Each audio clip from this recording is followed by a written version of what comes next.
mwanamke siku zake nazo si nyingi, yeye huchanua kama vile ua, kisha ukauka na kutoweka. Haleluya. Yeye hukimbia hakai kamwe, maana siku zake zimehesabiwa.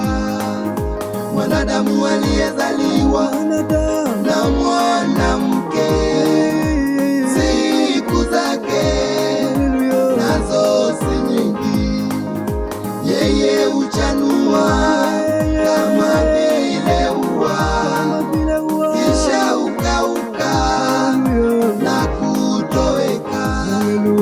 Yeye hukimbia hakai kamwe, maana siku zake zimehesabiwa. Haleluya.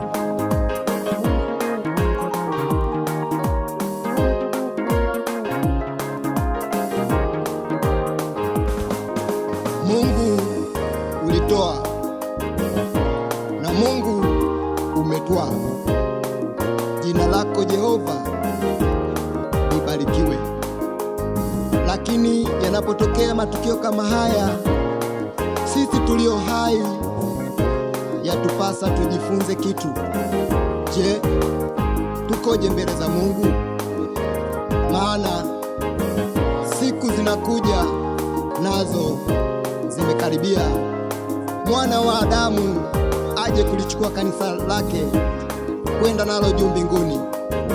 Je, atakapokuja baba yangu utakuwa wapi? Atakapokuja mama yangu utakuwa wapi?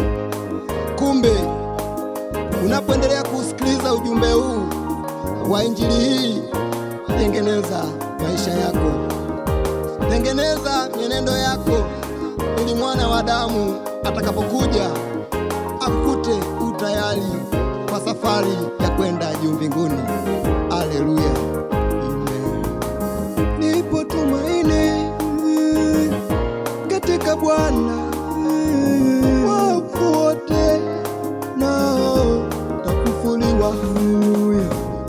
Waliokufa katika Bwana tutaonana, tutaonana mbinguni, tutaonana. Haleluya.